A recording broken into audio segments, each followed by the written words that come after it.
We need to get to some breaking news this morning. CMPD now identifying that woman who was found dead on Sanders Avenue as Frezja Baker.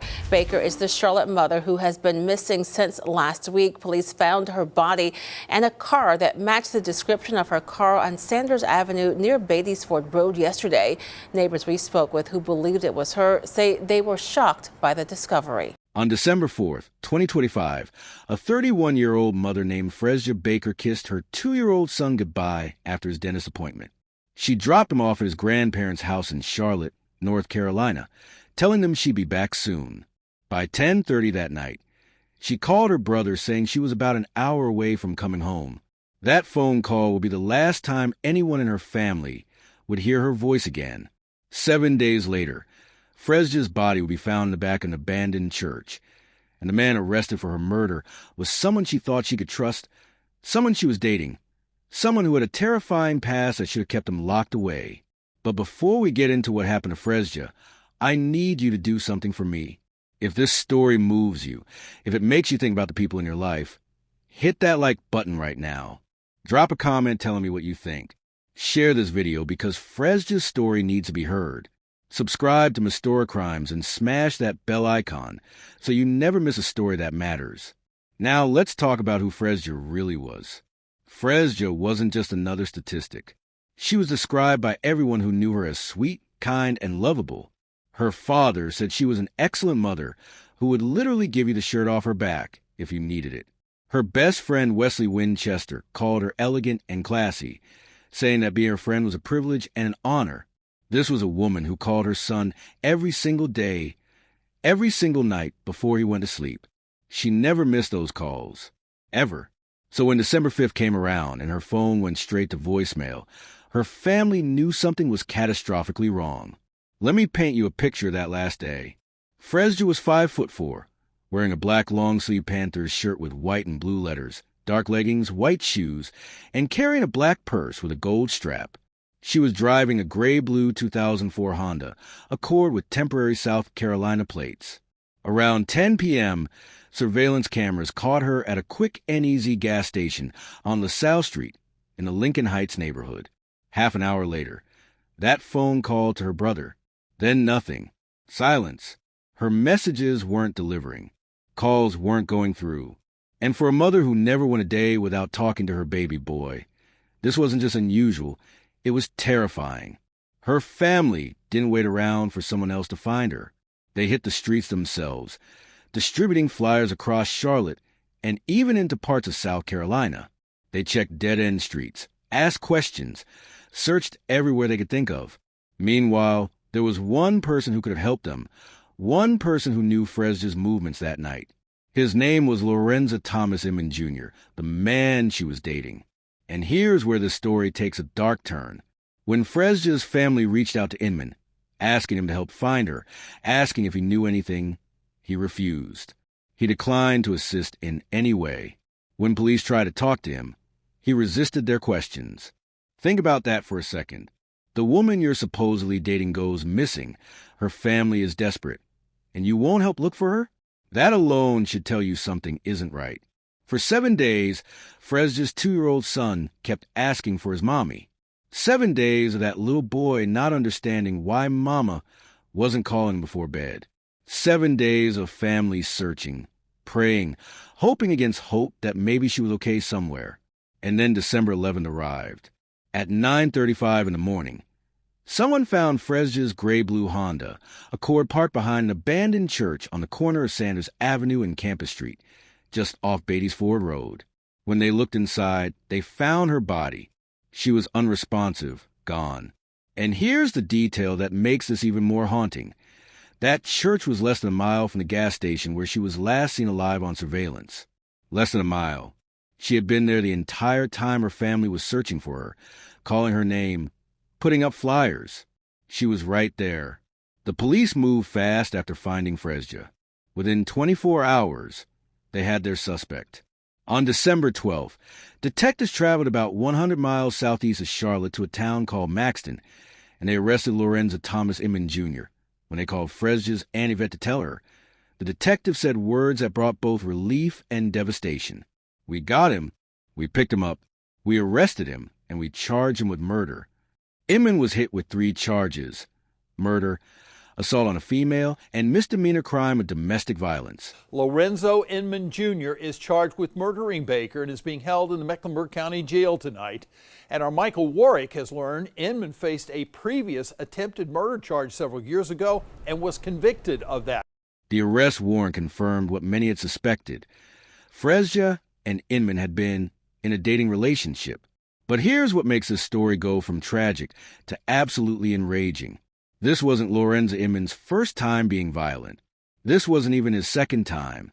This man had a criminal history that stretched back almost 2 decades, and the system had failed to keep him away from people he could hurt. Let me take you back to 2017. Inman followed a man to a shopping center in Charlotte.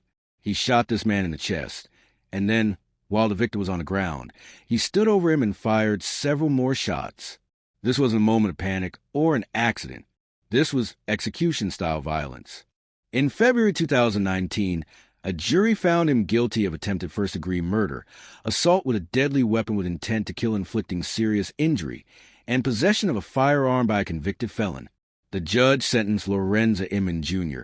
to 12 to 17 years in prison. Let that sink in for a moment. 12 to 17 years for trying to murder someone in cold blood.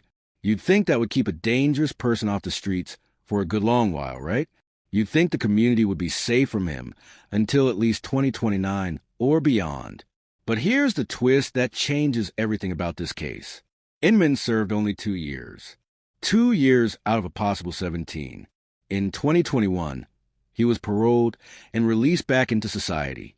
Now, you might be thinking maybe he learned his lesson, maybe he changed. But that's not how this story goes. In 2021, the same year he got out of prison, Inman was arrested again, this time for assaulting a woman. We're talking about domestic violence here.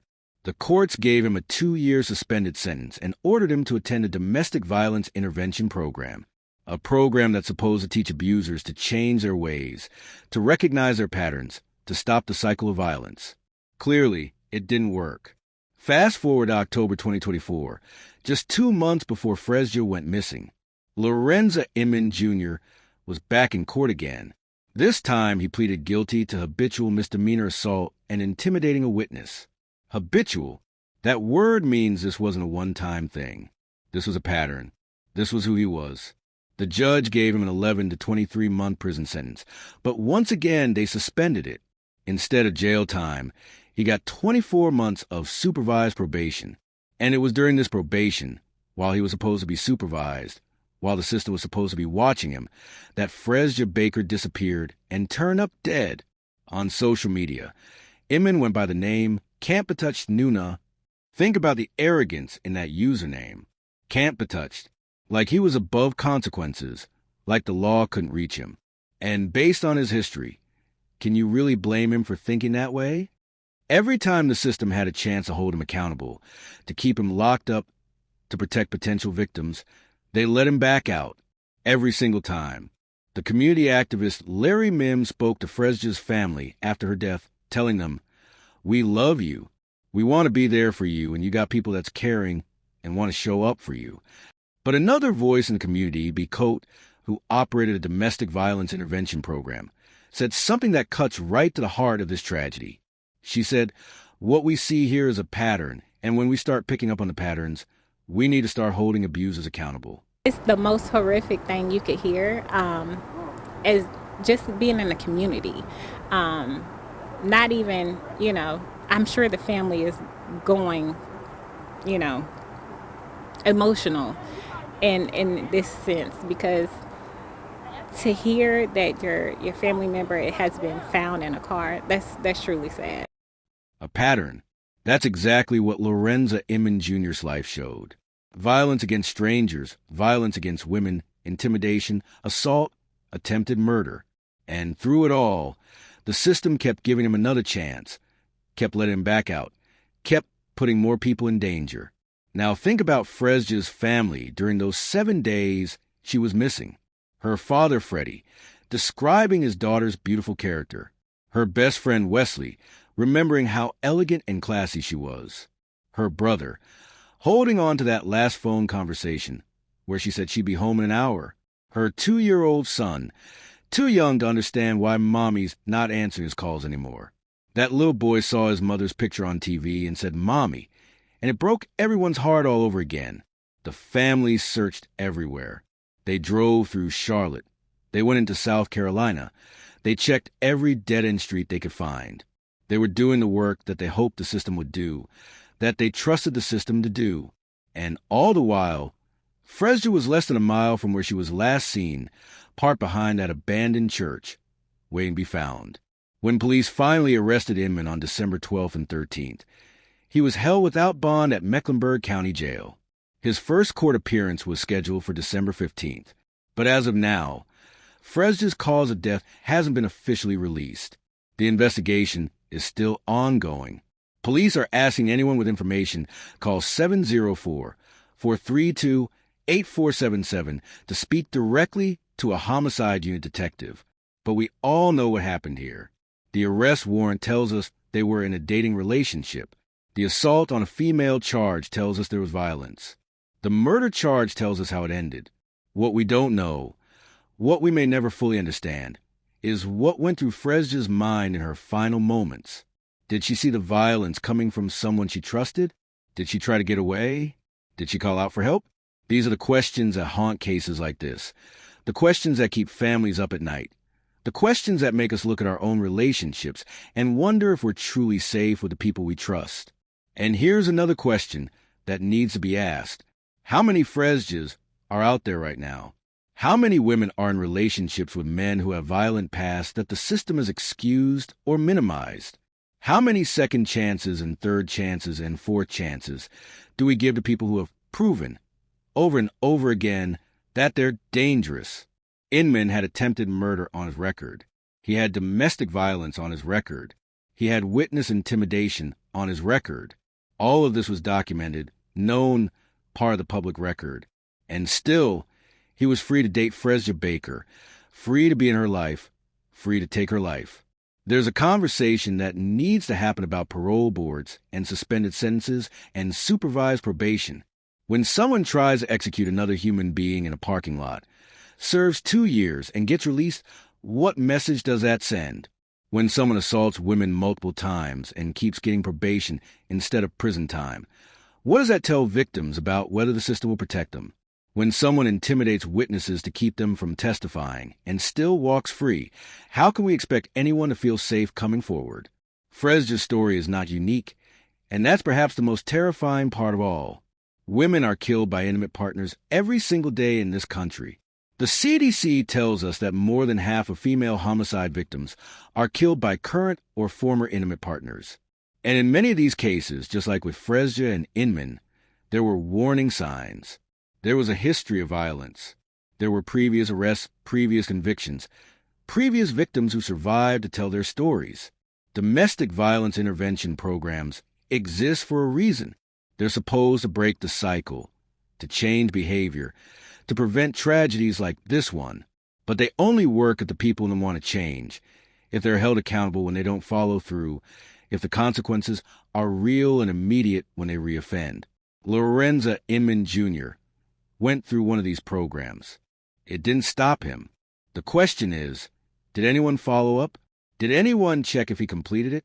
Did anyone care that he kept committing crimes afterward? Right now, Frezja's 2-year-old son is growing up without his mother. He's at an age where memories are just starting to form, which means he might not remember her voice, her laugh, the way she called him every single night before bed. Her family will have to keep her memory alive for him, have to tell him stories about how sweet and kind and loving his mother was, have to explain when he's older why she's not there to watch him grow up. And they'll have to do all of this while knowing that her death was preventable. If the system had worked the way it was supposed to, if Inman had served his full sentence for attempted murder, if he'd been locked up for his subsequent offenses, Frezja would still be alive today. The abandoned church where her body was found has now become a makeshift memorial. People in the community who never even knew Frezja have left flowers, candles, and notes. Because even though they didn't know her personally, they understand what her story represents. It represents every woman who thought she could trust someone, every mother who just wanted to get home to her child. Every family who had to search for someone they loved while the person who could help refused to cooperate. And it represents a system that keeps failing the most vulnerable people over and over again. As we end Frezja's story today, we have to sit with some deeply uncomfortable questions. These aren't easy questions, and they don't have simple answers, but they're questions we need to ask ourselves, our communities, and our leaders. Why do we as a society seem to value the second chances of violent offenders more than the safety of their potential victims? At what point does someone's criminal history become so severe that we say no more chances, no more probation, no more supervised release? How many women need to die at the hands of men with documented histories of violence before we change how we handle these cases? And here's maybe the hardest question of all. If you knew someone like Lorenzo Inman Jr., someone with his history of violence, would you warn the women in his life, or would you stay silent because it's not your business? Think about that last question for a moment. How many people knew about Inman's past? How many people saw him starting a relationship with Frezja and said nothing? We live in a culture that tells us not to get involved in other people's relationships, to mind our own business, to let adults make their own choices. But when those choices involve someone with a proven track record of violence, don't we have a moral obligation to speak up? If you had known Frezja, if you had known what Inman had done to others, would you have warned her? Would you have pulled her aside and said, this man is dangerous? This man almost killed someone. This man has hurt women before? These are the psychological questions that should keep us up at night. Because somewhere right now, there's another Frezja. There's another woman in a relationship with someone dangerous. There's another family that's going to get a devastating phone call. And the cycle will continue unless we decide to break it. So here's what I need you to do after watching this video. First, if you know someone in an unhealthy or violent relationship, reach out to them. Let them know you're there, that they have options, that they deserve better. Second, educate yourself on the warning signs of domestic violence. It's not always obvious, and it's not always physical. Third, demand accountability from your local courts and parole boards. Ask questions about why violent offenders are released early. Show up to hearings. Make your voice heard. And finally, remember Frezja Baker. Remember her name, her story, her 2-year-old son who's growing up without his mother. Remember that she mattered, that her life had value, that her death should mean something. If this story affected you, if it made you think differently about domestic violence in our justice system, hit that like button. Leave a comment with your thoughts. Share this video so Frezja's story reaches more people. Subscribe to Restore Crimes and click that bell icon so you're notified every time we post a new story. Because these stories matter, these victims matter, and the conversations we have about them can save lives. Rest in peace, Frezja Baker. Your story will not be forgotten. The media, Like the world. the people, the news, without them, and the police force for doing their job. Without the media and the news, we probably wouldn't have never found her. So I just want to thank them. I want to let everybody know she was a great mother.